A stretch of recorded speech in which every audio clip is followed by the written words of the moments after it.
So hello everyone, welcome to the official YouTube channel of askIITians, and this is the continuation of the first video of coordination chemistry, where I've been teaching you about the IUPAC nomenclature. That was the last thing that I taught you in there. We started all the way from the very beginning, from the Werner's theory, from what is a coordination compound, and then Werner's theory, and then followed by the type of the coordination compounds those are there, like the cationic, anionic, and neutral kind of coordination compounds. Then we have went to the ligand this kind of discussion there. We learned about all the kinds of ligands those are there, and then guys we moved on to the compounds formation, right? How do we actually make a coordination compound? And when we make the coordination compounds in that cases, what do we call, like which part is called what, right? What is a coordination sphere? What is a central metal atom? These are the things that we have discussed. And then we ended the session with the IUPAC nomenclature.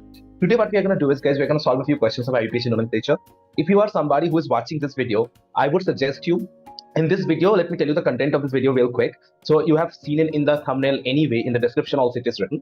Today, in this part of the video, we are actually going to focus on the rest of the part from IUPAC nomenclature, means which are the very, very important segments. We are going to first talk about isomerism, then we are going to talk about bonding, then we are going to talk about the molecular orbital diagram of metal carbonyl complexes, then the coloring coordination compounds, and the magnetic properties and stuff. And after that, guys, we'll be solving some questions as well, right? In the end of the series, we'll be keeping some problem solving videos as well. Today what I'll be doing is, first I'll be starting with some of the questions of IUPAC nomenclature. I believe that all of you have watched the first video already, and then you are watching it, so you'll be able to solve it alongside me, right? So let me share my screen with you here now. Okay, this is the last thing that I've been teaching you in the last video of ours, but here there is one thing, guys, which I believe I made a small change over here. What it would be is, we have to go to the alphabetical order, right? So diaqua, dichlorido. Then after that, chlorido starts with C, nitrido starts with N, and iodido starts with I. And if I go in the alphabetical order, then I should come before N, right? So in this name, just change it to the alphabet, guys. Diaqua, dichlorido, iodido, nitrito, O, cuprate. That should be the right answer here, okay? All right. Now, let's see how do we perform in the questions which are there in the NCERT.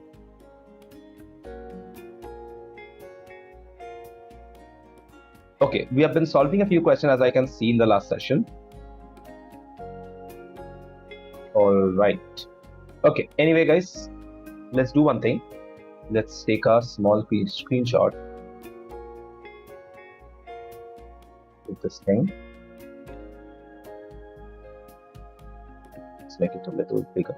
Just give me a second, guys. Planning to solve all these questions here. If you're somebody who has already solved this NCERT questions, guys, you can cross-verify it right now. And if that is also done, guys, you are all fine to skip this part, okay?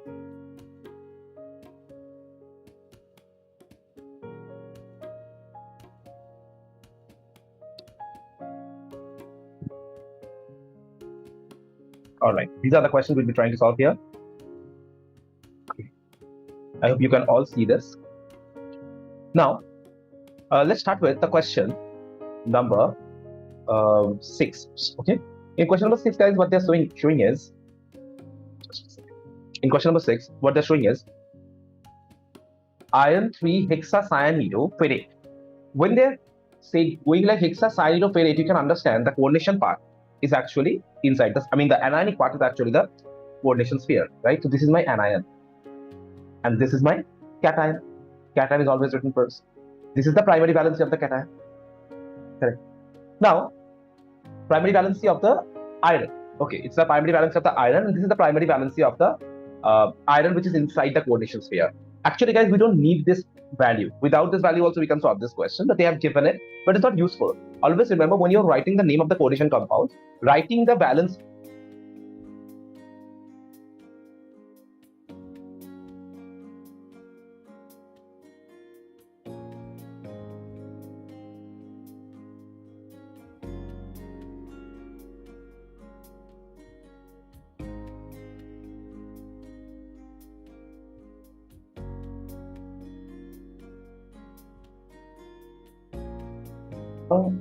It is working, and there was some technical issue here.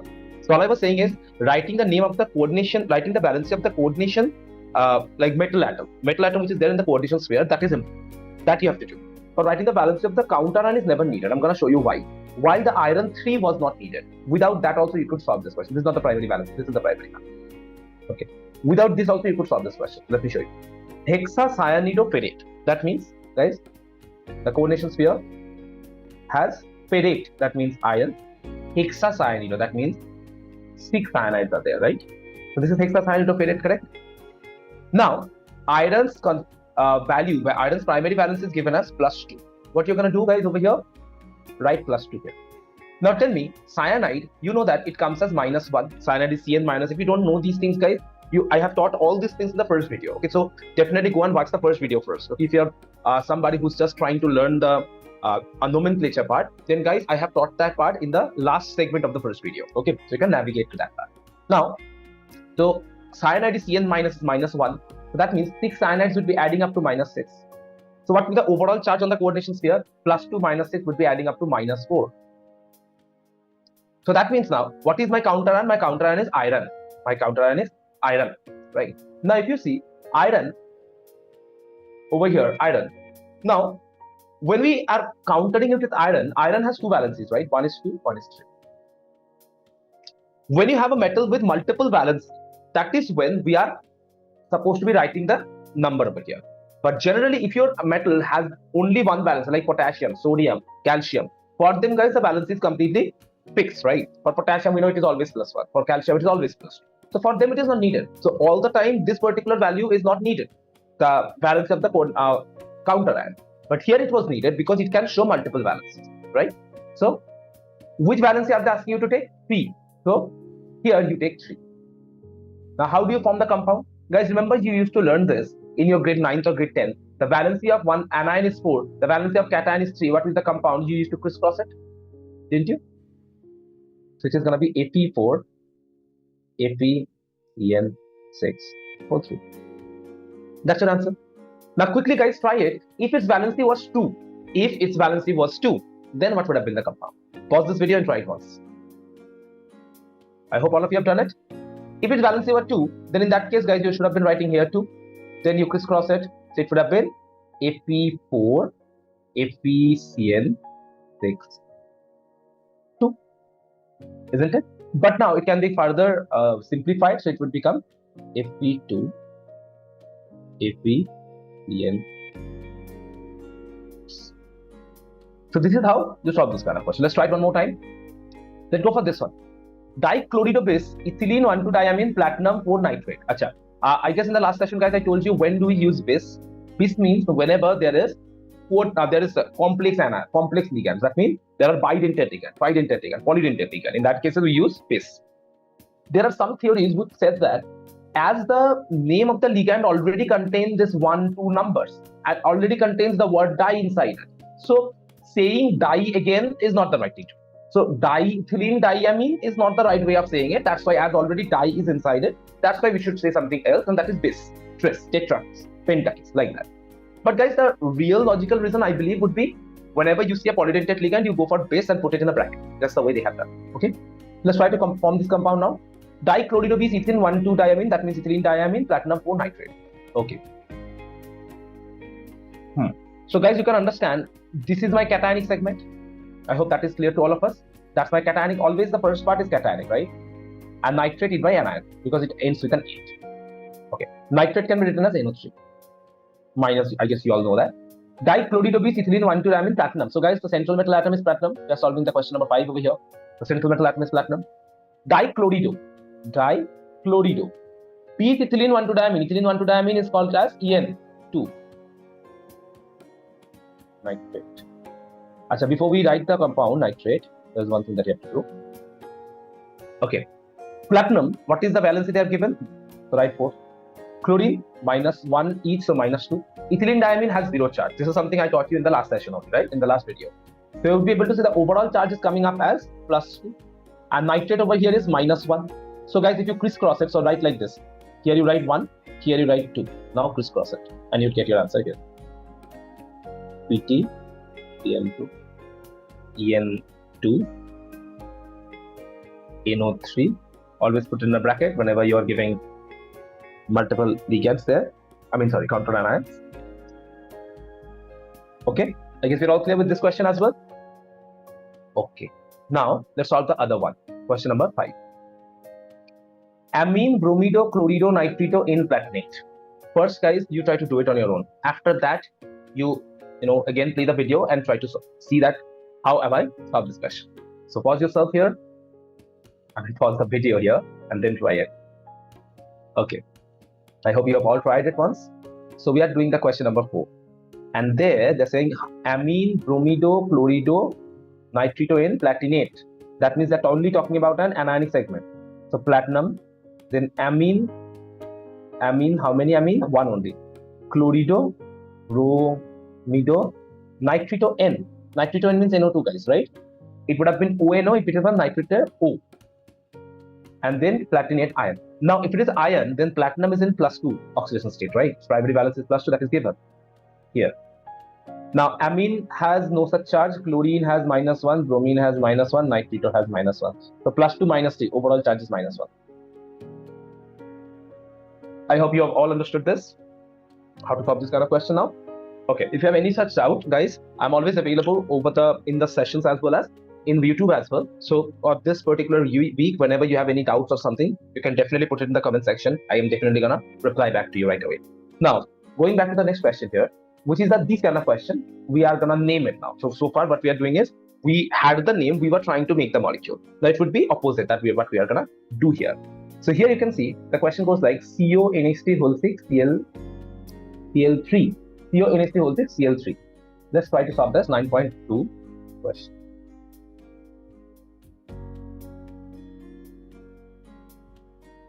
Just look. Okay, I'll try to take a yellow color now. 9 point. Okay. In 9.2, the first question goes like this. CONH3 whole 6 Cl3. Okay, guys, try it once on your own. You can see that it is a cation. And cation is the coordination sphere. So, guys, in the coordination sphere, when you're trying to name it, you start with the name of the ligands first. So, you're going to go like hexaamine. Guys, you can always start with the capital letters as well. There's no problem with that. Hexaamine. Cobalt, not cobaltate, cobalt. Keep some space for the primary valency. Then after that, chloride.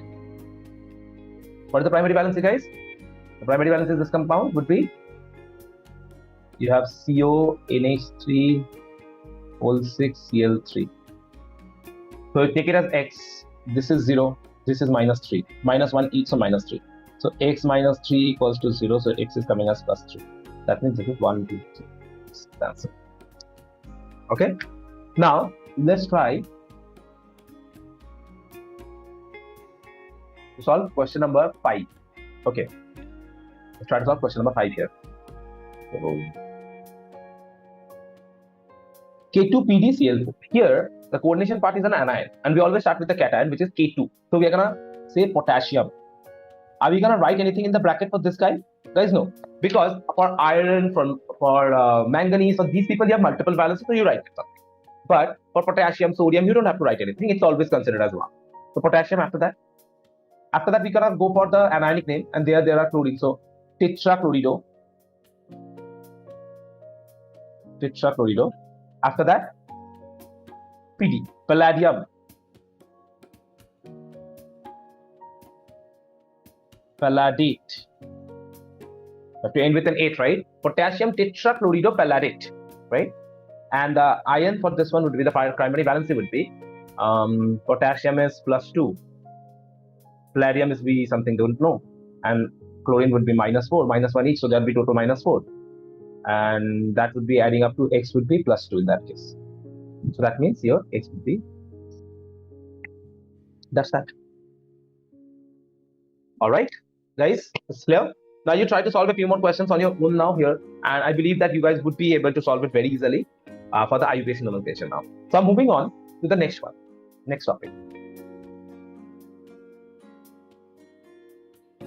The next topic that we are going to go for is called the isomerism.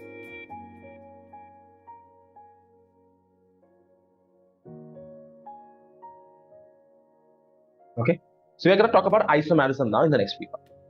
Now, guys, when we talk about isomerism, you know that there are 2 types of isomerism there. From organic chemistry, you have learned it in grade 11 as well, right? And grade 12 as well. There are structural isomerism. structural isomers, and there are stereoisomers.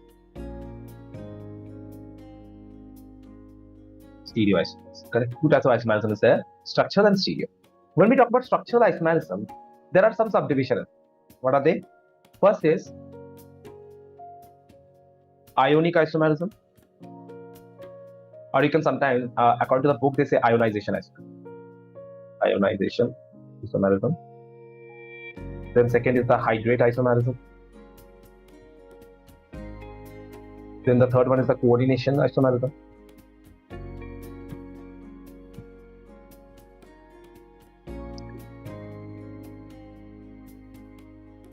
And the fourth one is linkage isomerism. These are the four major. Ionization, hydrate, coordination, and linkage isomerism. I'm going to tell you about all four of them in detail.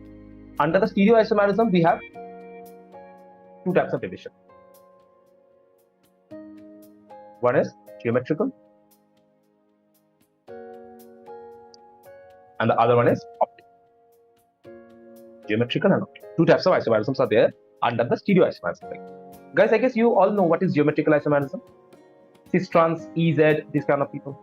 Cis-trans. Here, there's a new type of isomerism you're going to see other than cis-trans, which is PAC-MER. I'm going to talk about this. PAC-MER, MER. Just write it in a small word. MER. PAC-MER isomerism. Optical isomerism, I guess I don't have to tell you guys the sigma plane and stuff that we see. I guess you remember. Still, I'm going to give you a quick revision here. For optical isomerism, what we used to do is, guys, what was the last definition that we learned about optical isomerism? It is like, if you have a sigma plane inside your molecule, what is the sigma plane? A mirror inside the molecule. If you have a sigma plane inside the molecule, then it is optically inactive. If you have no sigma plane,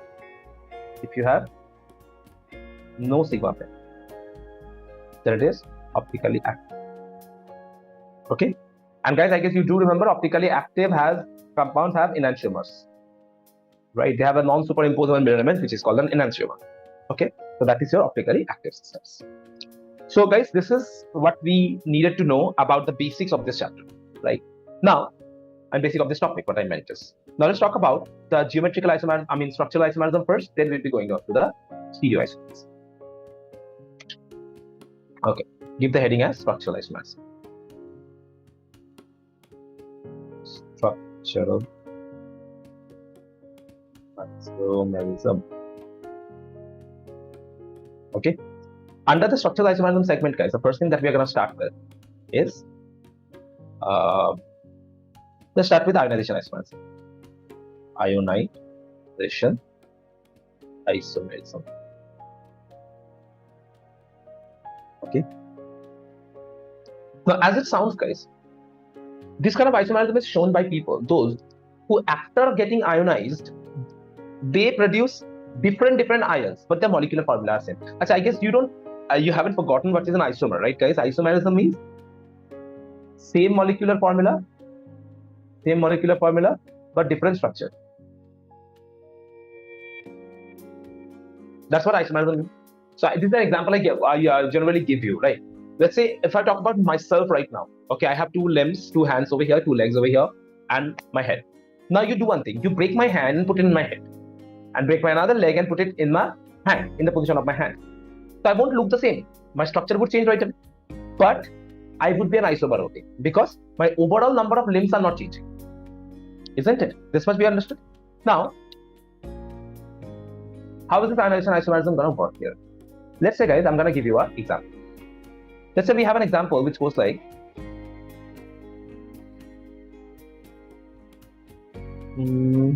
CO, NH3, whole 5, PR, Cl.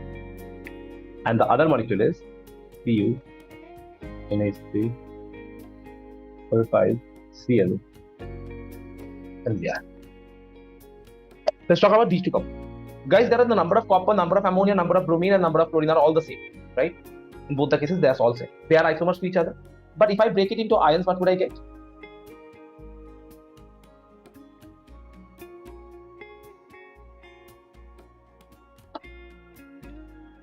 This. And if I ionize this, what would I get?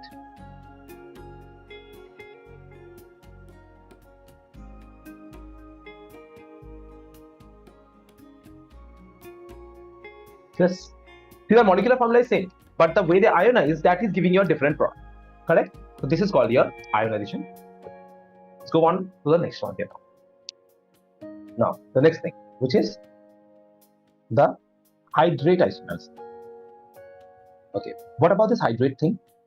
It is exactly like ionization isomerism. The only thing which is changing over here is water is involved here. That's the only thing which is changing. Let me give you an example.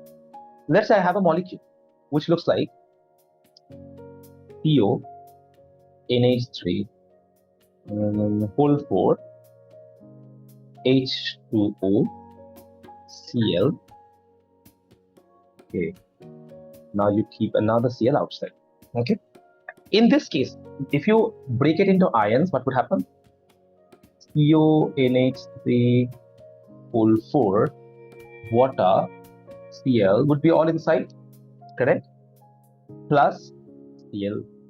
This will be the real way of breaking. Now, if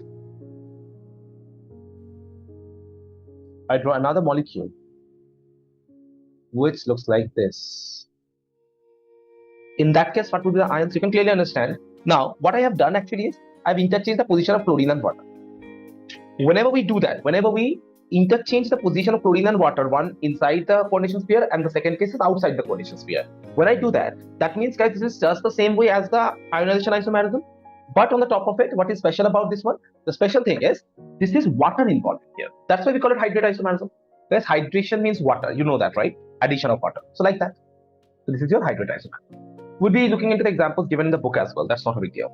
Now let's go for the coordination isomerism. Coordination isomerism.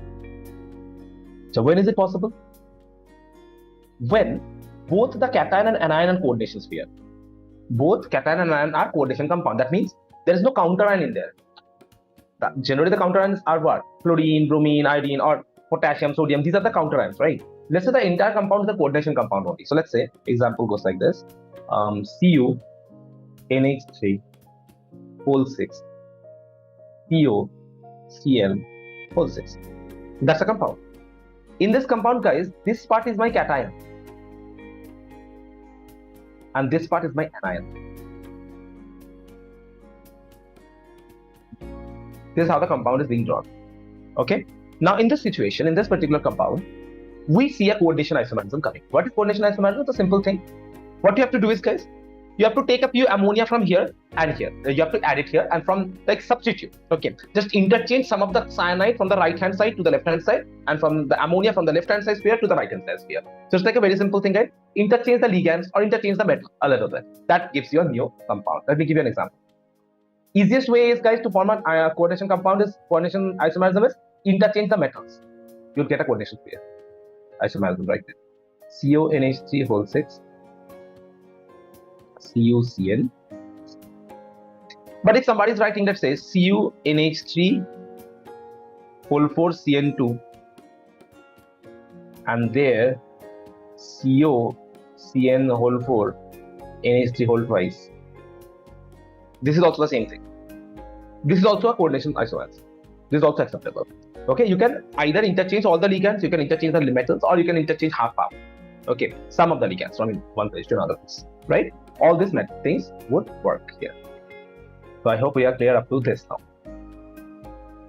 So what all things are left then? Coordination is done, hydrate is done. I guess polymeric isomerism is not there in your syllabus. Coordination position isomerism is not there in your syllabus. Okay. I guess then we are left with only one, which is the linkage isomerism, correct?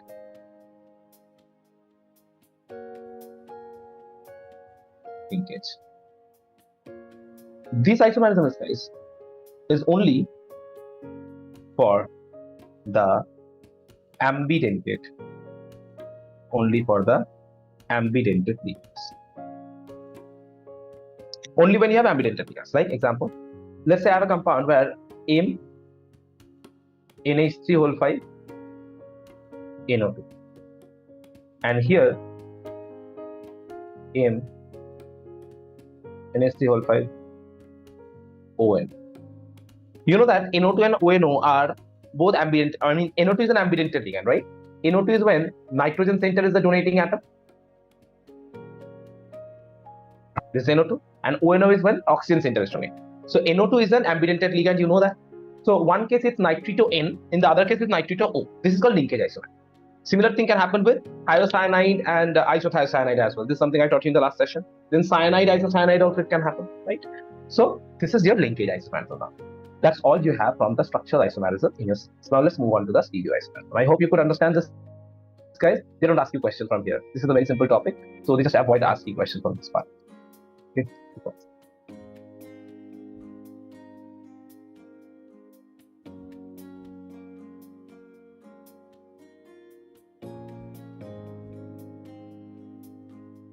Okay. The next thing that we are going to go for is stereoisomerism. Stereoisomerism. Under the stereoisomerism, guys, I have told you there are two types of isomerism. One is geometrical and the other one is optical. Correct? We have geometrical isomerism and optical isomerism. When we are going for geometrical isomerism, first we are going to learn the geometrical isomerism. Here it is two types. One is histrons and the other one is backward TCl meridol. Now how do we do this? Let me show you an example.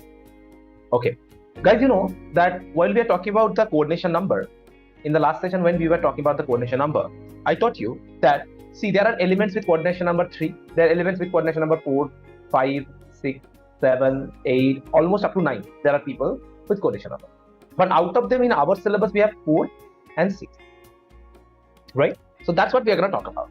In 4, guys, in the last session, what did I tell you? There are two types of structure that can form. One is tetrahedral and the other one is square planar. Right? In the last video, we discussed about all this. And with 6, there can be only one thing, that is octahedral. Okay, these are the two types of things which are there. Now,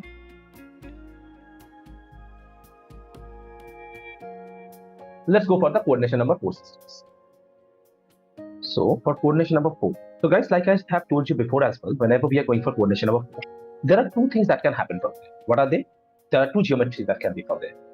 One is tetrahedral geometry, and the second one is your square planar geometry.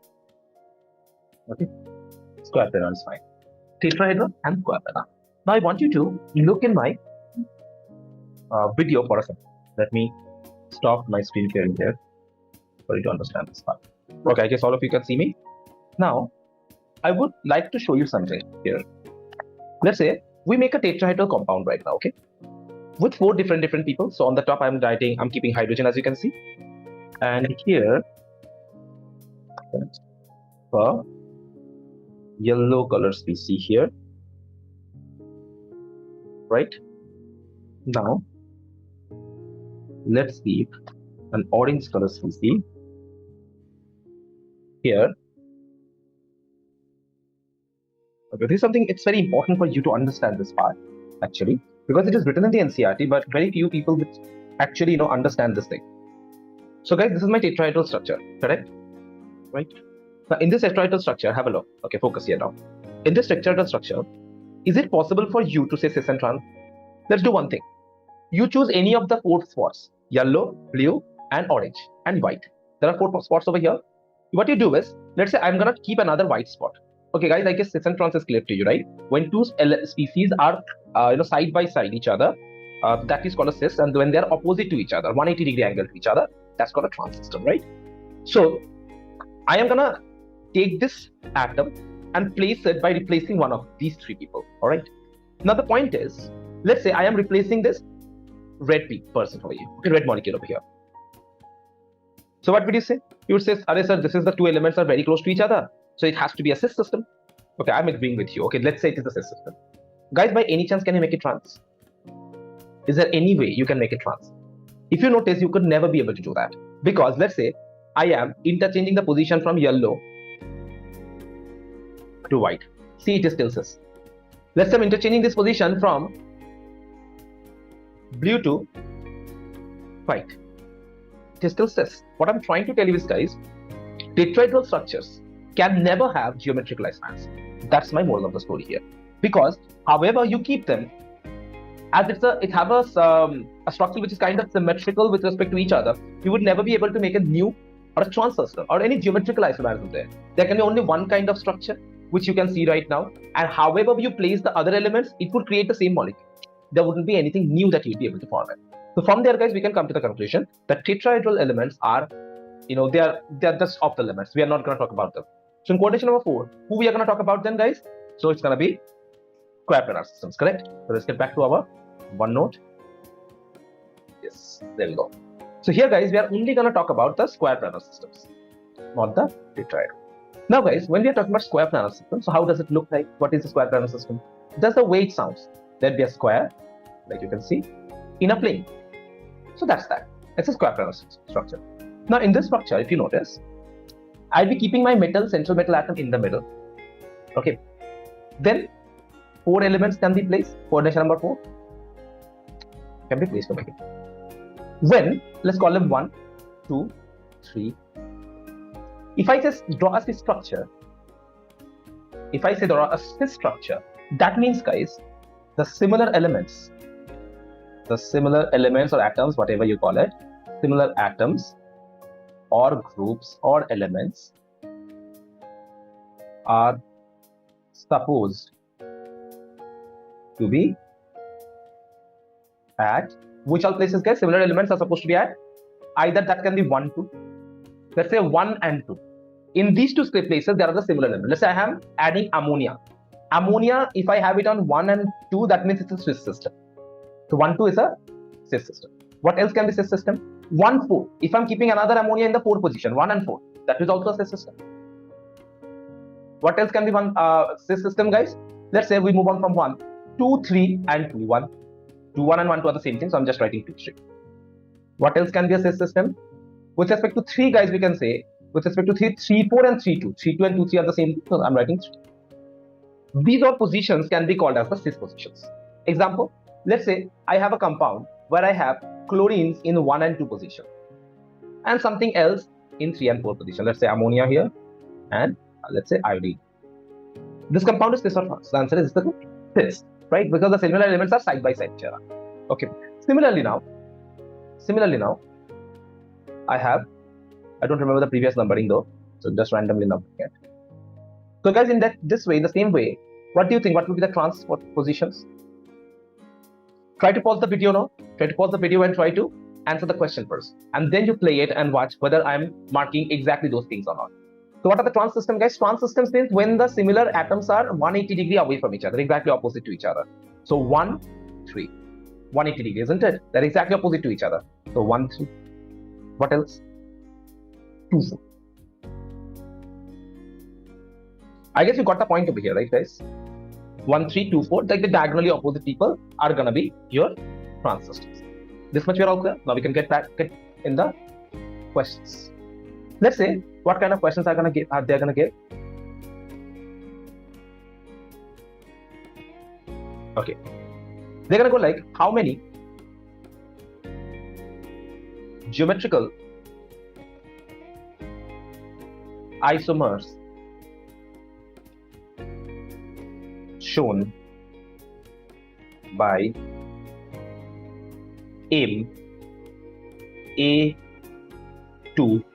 P2 M, okay, let's start from here. MA4, MA3B, MA2B2, MAB3, MB2. Okay, let's say they ask all the same. So what is this M? What is this A? What is all about this? See, M means the central metal atom. Nickel, platinum, palladium, all the central metal atom. A is the ligand. Then what is B? B is another ligand. A is the ligand. Let's say A is ammonia. Then B cannot be ammonia. B have to be something else. Chlorine, bromine, iodine, something else, right? This must be clear. So guys, let's try to do. How many geometrical isomers are possible for all of these cases? Whenever this kind of question comes up, just straight away draw the molecule. The moment you draw the molecule, you don't have to remember anything. You would be able to understand everything right away. So draw the molecule here, guys. So here, if you see MA4, so if I write M, then A4 means all the four corners are occupied by A. Guys, can it show any isomerism, any geometrical isomerism at all? All the four corners are A only, right? So what would be cis, what would be trans here? So it is not possible. So A4 cannot show any geometrical isomerism. Let's go for A3B. A3B, that means make one of them as B. Guys, this is also impossible. You can see that you cannot draw a cis or trans in here, right? So this is also not possible. Let's go for A2B. Now that means let's remove another A and this one. Guys, is it possible here? Cis and trans, is it possible here? Come on. It is possible. Why is it possible? You can see that the positions of the B and the positions of the A, they are side by side each other, right? So this can be a cis. If it is a cis, then it would be having a trans as well. How would you draw the trans structure, guys? The trans structure would be, it's a very simple topic, but a little overhyped, right? I would suggest you always not to remember anything from the book. Just draw it simultaneously, you'll be able to find the answer. For trans, guys, you have to keep the similar atom opposite to each other. So this is your trans, I guess. Up here, you are finding it easy so far. So Ma2B2 can have cis form. Two isomers, cis and trans. MAB3. Guys, I'm not going to waste our time here. MAB3 and MA3B are the same thing. Correct? So if this cannot be happening, this cannot happen, this cannot happen. That's it. Now, let's solve a real question here. PT NH3 whole to Cl2. Can we see any geometrical isomerisms over here, guys? You can clearly see that this is M A2 B2 kind. So yes, cis and trans is possible. So you just draw the structure now, cis and trans.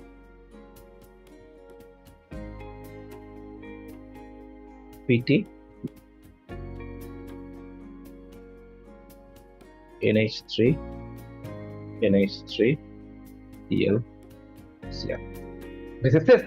And what would be the trans then? You just interchange the position here. Make sure that they are 180 degrees away from each other. Cl over here and then over here. That's that. That's your trans. That can happen. Okay, guys. Simple so far? Okay. Let's move on to the next topic, which is coordination number 6. Okay. Coordination number. What would happen for that? Let's say, okay, what all cases can be there for coordination number 6? Let's write it down. MA6, MA5B1, then MA4B2, then MA3B3, then MA. I'm not going to draw the other ones anymore, guys, because what is going to be the next? MA2B5, B4. That is MA4B2. Same thing, correct? I'm not going to write anymore. They're the same. These are the variations that we have, right? Let's start doing for all of them. So, guys, what have I told you here? I told you that always draw the compound first and then you would get your answer eventually on your own. MA6B, our common sense are saying that this is not going to happen. And MA5B also cannot happen. You can clearly understand because for the first reason also, for coordination number 4 also we see the same thing, right? So, see, you have to understand this part. It's a very common thing. In order to get cis and trans, you have to have at least 2 of the C. So, unless and until we have 2B, we cannot come to a cis and trans, right? So, that's why we can start with this and this. So, MA4B2, let's go for that. So, when they give you this question, straight away just draw the molecule. And you'll be able to see that you can solve the question very easily. So, MA, it's a coordination number 6, right? Octahedral. 1 top, 1 bottom. Okay, MA4B2. So, A, guys, this is what I feel like I need to put it in there. You can put it anywhere, okay? B. Now you can see one thing. With respect to A, you cannot come to any conclusion, right? Because see, let's say somebody says, we are going to do it with respect to A. So with respect to A, if you do it, this is cis and this is trans, and you cannot come to a conclusion. So for this kind of question, you do it with respect to B. With respect to B, you can clearly see that they're opposite to each other. So this is going to be trans. Okay, just use your common sense in this kind of situations. Okay, so what would the cis structure then? The cis structure for this would be M here. Then just make sure the 2 chlorines are side by side. That's all. Now you keep everything wherever you can. A. This is cis. Simple. Now guys, you try to do the M-A3B3 now. M-A3B3, I'm going to write it in the right hand side. Just one second.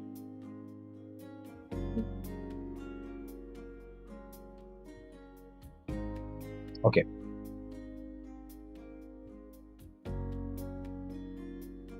M-A3B3. This is what you're going to solve. Okay. Now for this particular question, guys, we have to understand the three-dimensional figure. Only then you can solve this question. Otherwise, this question is a little complicated. Only in this chapter, only this M-A3B3 is something which is gonna be a little new to you. Other than that, guys, I guess you have seen that it's all the same thing. Right. So let's put M here. Now to understand M-A3B3, first randomly put them here. This structure is called pack structure. Now why do we call it pack? Guys, the word pack is coming from facial. Facial in a smaller, in an abbreviated manner, they'll call it pack. Now, what about this facial thing here? To understand why is it called facial, you have to understand the 3D structure of this molecule. So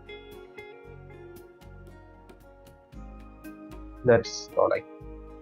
So let's put the metal in the middle, one on the top, one on the bottom, and the 4 on the 4 corners. Correct. Now, under these circumstances, guys, if you write A, and A over here, do you see that this is one of the faces of this pyramid? Isn't it? See, this is one of the face of the pyramid. Right? This is one of the side of the pyramid, face of the pyramid. That's why, guys, we call it facial. If I put the B over here now, B, B, B.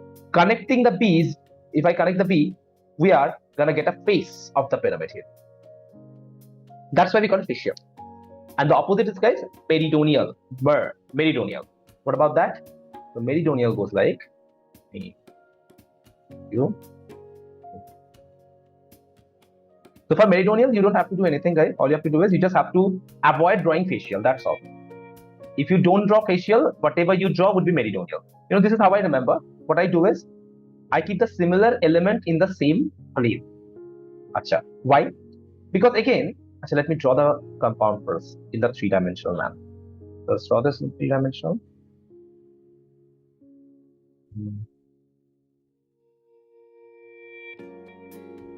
Right, this would do. Now, if I put the elements in, now similar elements should be in the square. Try to keep it that way. So if I keep A,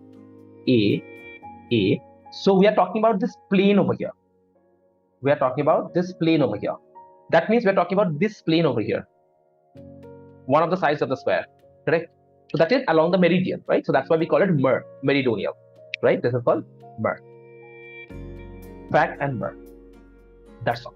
So this is all about, guys, isomerism here. Now, we have talked about the isomerism, but only with the monodentate ligand. We haven't talked about isomerism with respect to polydentate ligand. So let's do that now.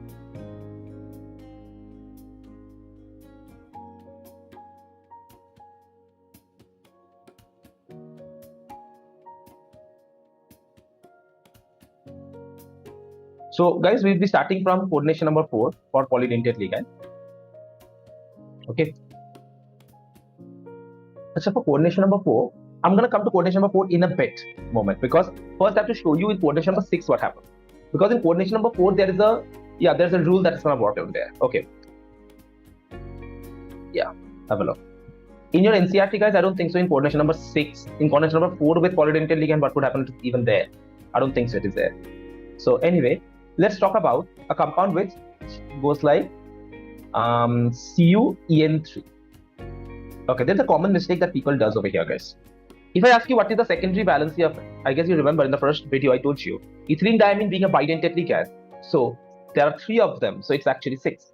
3 into 2 is 6, right? Now, ethylene diamine, let's draw that molecule.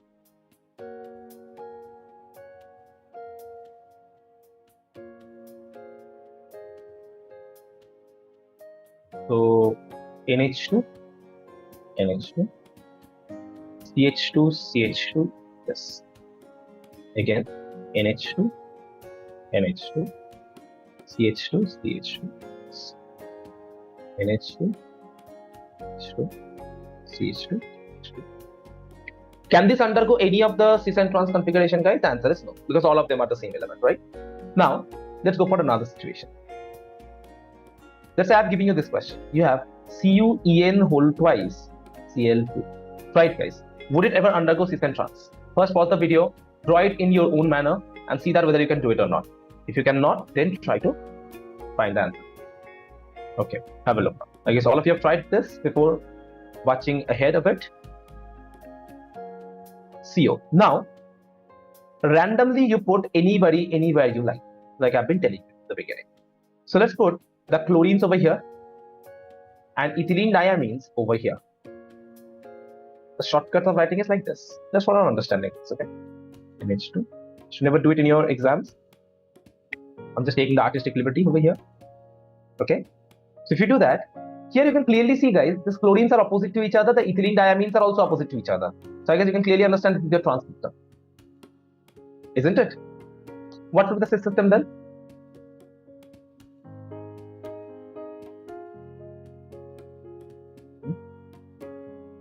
Come on, draw it. Don't wait for me. You draw it in your copy first.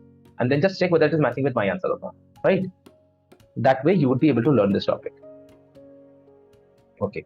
Now, in this particular structure, if I write cobalt in between, and if I have to draw in a way that the chlorines are very close to each other, so like this is cis, right? Now, where would the ethylene diamine go? See, this. And this is a shortcut manner of drawing ethylene diamine. Just showing the donor atoms and then connecting them as it has been given. Okay. So that is all about it. This is how we go for the cis structure of ethylene diamine. So I hope we are all clear about the cis and trans. Now we are going to go for the optical isomerism, guys, and that would be it for this segment of the video. Then we would be going for the next video where I'd be going for mainly, guys, the bonding part, right? So bonding and the rest of the chapter. So I hope the first video you have all watched it, guys. The first video was a little, it's a little long, right? It was for near about 2.5 hours or 3 hours, right? This video, I guess, it was some way shorter, but this was more important part of it, right? We have been talking about something which is more weighted part, right? And I believe many of you have been having issues with this isomerism segment, isn't it? So guys, geometrical isomerisms are all done. We are going to talk about optical isomerism. In our JEE Advanced or JEE Main sessions, we are going to talk about two types of geometrical isomerism, two more types of geometrical isomerism. You can try this question, guys. Let's say I have a coordination compound with M, A, B, C, D, E, F. All six of the ligands are different. In that case, how many geometrical isomers are we gonna get? Try this question for coordination number 6, and coordination number 4, you try like this one. M, A, B, C, D. How many geometrical isomerisms are possible for M, A, B, C, D? Right? These are the questions, guys, we are gonna cater in the JEE Mains or the JEE Advanced classes, right? JEE Mains classes will be catering this. Okay. Now, optical isomerism. Guys, optical isomerism, like I said, if you have a sigma plane, then optically inactive. If you do not have a sigma plane, then optically active, and always would have another isomer which is called enantiomer. Enantiomer would be the mirror image of that optically active compound. Okay. Let's randomly pick any question and let's try to solve that, right? So let's randomly go for this question here. Copper, ethylene diamine, Cl2, which we have solved right now. How many total isomers are there? That's the question they're going to ask you, guys. Total isomers. That means add up the geometrical as well as the optical together. Add up the geometrical and the optical together. First, let's draw the geometrical. Guys, geometrical we have already drawn in here. So write cobalt in middle. Then so En2. So that means let's draw the cis first. This is cis. This is one. And let's draw the trans now. CO. In trans, 1 ethylene diamine, 2 ethylene diamine, 1 chlorine, 2 chlorine. That is the trans. This is my cis structure. This is my trans. Correct? Now, guys, you tell me about the sigma plane thing. What is the sigma plane? Sigma plane is a plane that can cut the molecule into two equal halves. Do I have a sigma plane in the trans structure, guys? It's clearly visible there's a sigma plane, isn't it? This part is the mirror image of this part. This part is the mirror image of this part. This part is the mirror image of this part. So there is a sigma plane in here. So this is optically inactive. So no optical isomers of this guy. Okay. So two geometrical isomerisms so far, 2GI plus 0 optical isomerism here so far. Let's see how many total becomes. Now, for cis, do we have a sigma plane, guys? So you'd say, yes, sir. Surely we do. There's a sigma plane, for sure. But guys, this is actually an illusion.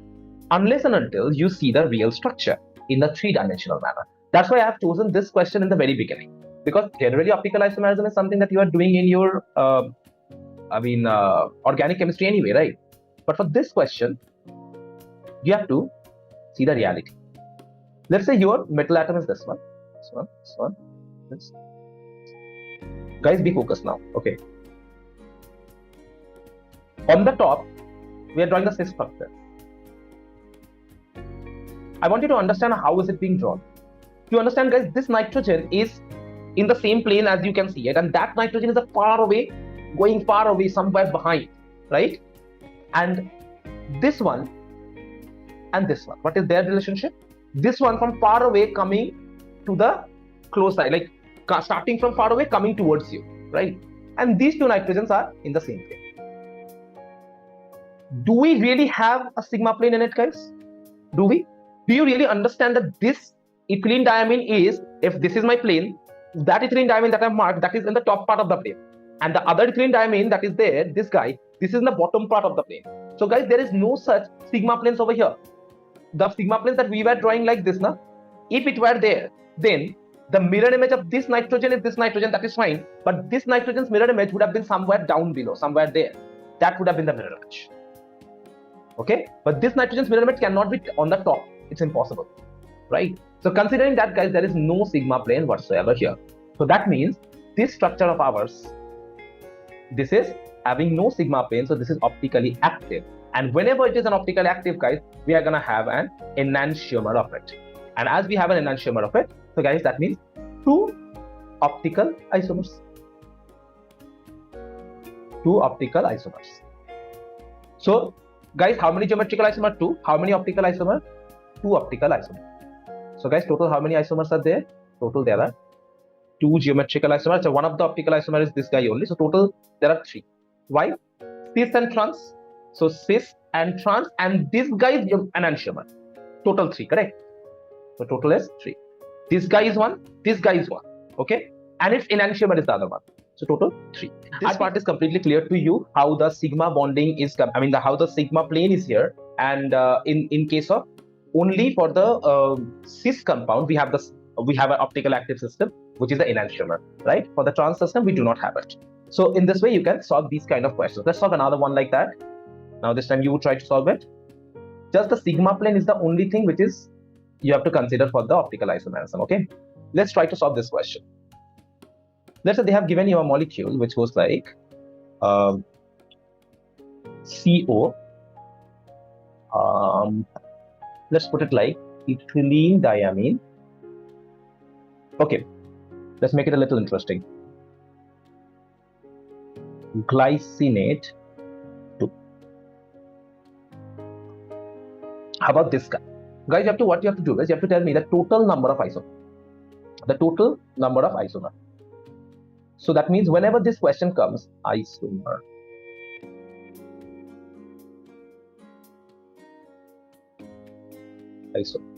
Whenever these question comes, always have to remember when they say total number of isomer, that means they are talking about geometrical isomerism plus optical isomerism. Combined together, they ask you this question. Okay. So what is the total number of isomer that you get from COGLY2, right? First, you tell me what is GLY. GLY is glycinate. Glycinate, correct, guys? Glycinate. In the ligand series, I have taught you that in the previous video only, right? Now, what is glycinate? I told you glycinate is a anionic version of the amino acid which is called the glycine, which is this guy. Okay, this is glycine. Now it's a bidentate ligand because the lone pair of nitrogen and the negative charge of carbonyl, the carboxylate is working here, right? So that is what glycinate is all about.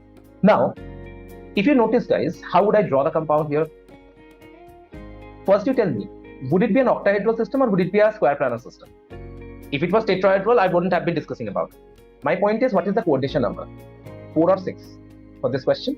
See, glycinate is a bidentate ligand. How many of them are there? 2. The total is 2 glycinate ligand is acting like 4 ligands actually, correct? This is one ligand, this is one ligand, and 2 more because there are 2 glycinate ions. So that means if I draw it, you'll be able to understand. See, cobalt. So it's going to be a square planar geometry. Okay, coordination number is 4 here, and coordination number whenever it is 4, we go for square planar complexes. Is wrong. Yeah, we go for square planar complexes. So if it's a square planar complex, that means the compound goes by CO and this. Okay. Now glycinate, guys, one donor atom is oxygen, the other donor atom is nitrogen. So I'm just gonna mention the donor atoms here, just to save some time. And I'm writing GLY for your understanding here. Here also oxygen. Now see, for these kind of questions where you have a bidentate ligand and their donor atoms are different, in these cases, guys, you can put it under cis trans. If they're all same, then you cannot do anything. But as it is, all atoms are different, you can see oxygens are beside each other. So this compound and nitrogens are beside each other. So this compound can be considered as cis. It can be considered as cis, right? And how would the trans look like, guys? The trans would look like, first you draw the right here. Then you draw the cobalt right in the middle. Then your target is make sure that the oxygen donors are opposite to each other, the nitrogen donors are opposite to each other. There's nothing much in it, just connect it. Don't do the same way in your exam, guys. How are you supposed to draw it in your exam? You're supposed to draw it in this way, like the exact way the glycinate ion looks like. This, then followed by a CH2 is there, right? CH2. Okay, don't do it like this. Bring it a little. Draw the CH2 over here. In H2, like this. Okay. In reality, you're going to draw in this way. This. Do show them that it's a coordinate covariant model. This is a real way of showing. Okay, the shortcut is this. This is your trans compound, guys. The nitrogens are opposite, and that can be an oxygens are opposite. So that is trans. Okay, but you don't have to show this way in shortcut for your JEE or anything. For your boards, I'm gonna repeat it again, guys. For your boards, you have to draw the molecules, okay? But not for your JEE. For JEE, you can just they don't care now how you're drawing it. They all care about the answer that you're getting. You can just connect it like this. I'm not being able to cut through because of some technical issues right now. But anyway, this is the situation now. Now, guys, if I talk about the sigma plane, do I have a sigma plane? You can clearly see that there is a sigma plane here for the cis compound because, okay, I'm very sorry. It's not going to be here. It's going to be rather. Something is wrong with my eraser here today.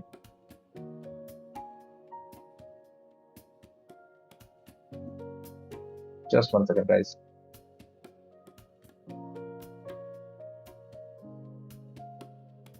No, I am not being able to erase it for some reason.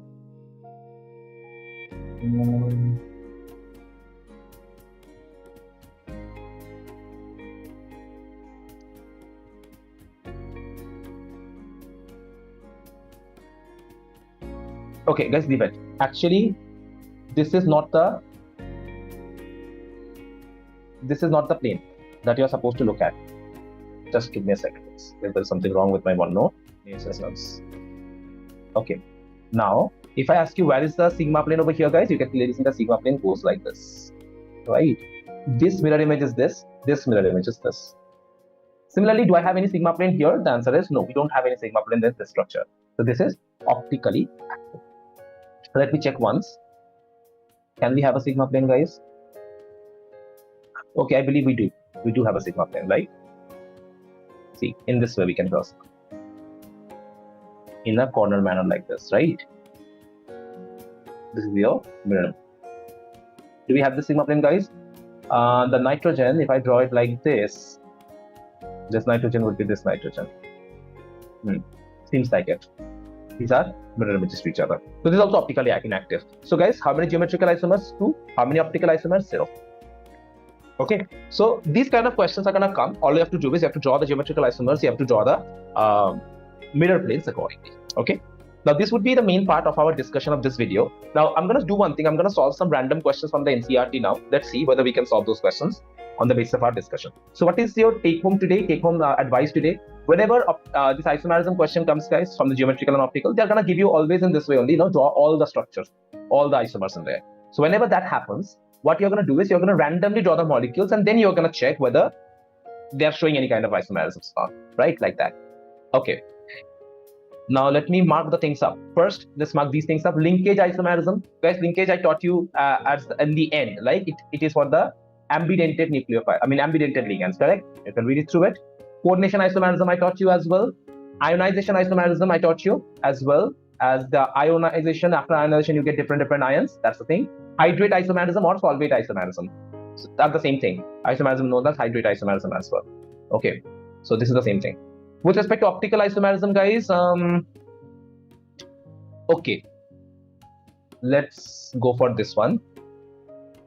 Geometrical isomerism, we have learned about all the things here. You try to go through it once, you'll be able to understand everything. This one we have done it already, guys, with the coordination number 6. If you can check it, we have done this part. We have done this question with both, like optical plus geometrical together. Okay, so is there anything in the book that we missed? Any systems like that? I guess this system we have missed. Let's try this system as well. This system over here, it cannot have a geometrical isomerism. If you remember, I have taught you this. But I didn't tell you about the optical isomerism, right, for this system. Let's talk about that once. Guys, I would suggest you first you read through my notes and then randomly try to solve the question which is there in the book. Randomly. See that whether you're being able to do it or not. There'll be no issues if we see here. See now, I told you this particular system before as well. As you can see here, I told you about this system when this geometrical isomerism is considered, if you can notice. I taught you here in the geometrical isomerism. I told you that as all of the elements are same, you cannot have a geometrical isomerism. Now guys, what is about the optical isomerism here? See, for this system, you cannot draw a sigma plane. If you draw it in a three-dimensional manner, it would be easier for you to understand, right? So let's go for this system. M, En, whole thrice. Okay, one any number of plus charges, that doesn't matter. So for this kind of system, guys, it cannot have a geometrical isomerism as all of the elements are same, right? It is like a M, A5 kind of a system, A6 kind of a system. Guys, coordination number of this compound is going to be 6 because ethylene diamine is a bidentate ligand. I guess we are okay with this part by now. Ethylene diamine, ethylene diamine. Okay? This is the way we write it. Now, this can never have a geometrical isomerism because every single connecting atom is nitrogen only, right? You cannot have a geometrical isomer for this one, but you can have an optical isomer. This guy is not optically inactive. This is optically active. Why is that, guys? You don't have a sigma plane in this molecule. You don't have a sigma plane in this molecule. Now have a look. Why is it like that? So I would suggest you to first draw this molecule. It's better that way. This is your molecule. Draw the M here. Now, remember how we draw it? The N in the plane, and that N is somewhere far away, right? In that corner.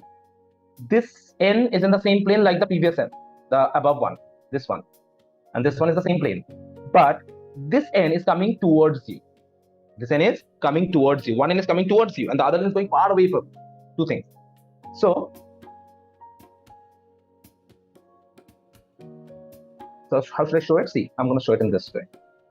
It's going far away somewhere, and this guy is coming towards you. So it's better if I draw it a little smaller. That way you'll be able to understand it better. See, it's coming from somewhere in the plane. Okay, these are the two types of bonding here. These two people are in the same plane. That's not a problem. They're in the same plane, right? Like we have done this kind of question one more time before as well, guys. You cannot have a sigma plane in this system, right? Because although looking at this, you might feel like there is a sigma plane here and here. They are mirror images, but in reality, they are not mirror images, right, guys? So this kind of things we have discussed already, I guess. So that's why this compound is optically active, so it would have an enantiomer. Guys, I guess you know how to draw an enantiomer. All you have to do is you have to draw a mirror image. Let me show you one example of that as well. So when they ask you to draw the optical isomer of it, all you have to do is you have to draw a mirror image of this. And how would you do this?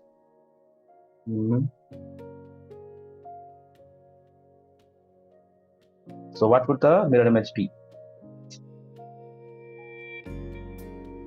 Okay, see now. So this guy's mirror image would look like this. What was the original molecule? The original molecule looked like M,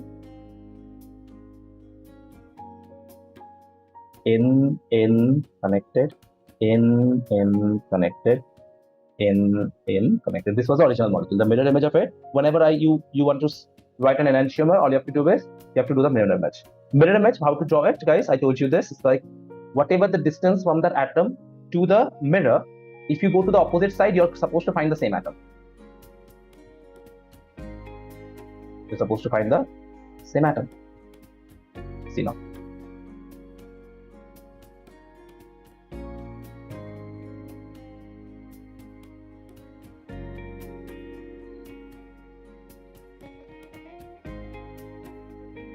This, and this you can understand. I'm not showing you anyway. This is the non-superimposable mirror.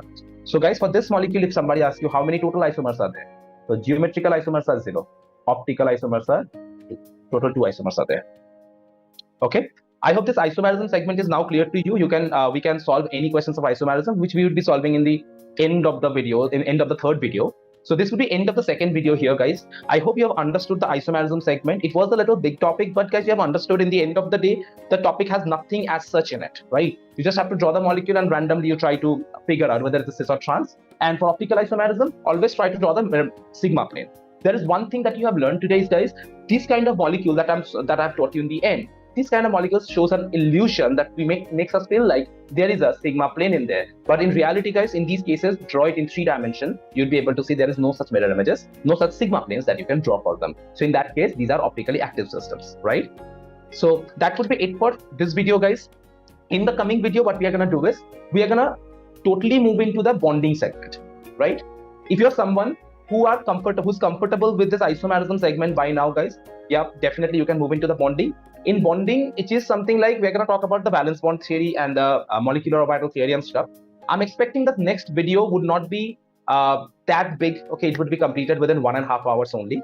So total, if you see the entire series, it was the first video was of 3 hours because we were building our concepts in there. This video probably of 2 hours. The next video, max to max by 1.5 hours to 2 hours, guys, we'll be completing the chapter, right? And I would be also taking some PYQs, solving some PYQs live in this video series only, right? So stay tuned with it. Make sure you have subscribed to the Ask IITians official YouTube channel. We'll be uploading these kind of videos more. Right after our coordination chemistry series is over, guys, I'm gonna upload the video of hydrocarbons, right? Hydrocarbon is something that I believe that many of you are having issues with whenever we are entering into the organic chemistry. So that's why, guys, hydrocarbon series I'm gonna open up as well. And my plan is to teach one hydrocarbon video, make one hydrocarbon video, but I'll be trying to cover up the entire topic in there. So that's the plan over here. I would suggest you now, whatever topics I've completed, guys, you can easily solve the questions of boards level.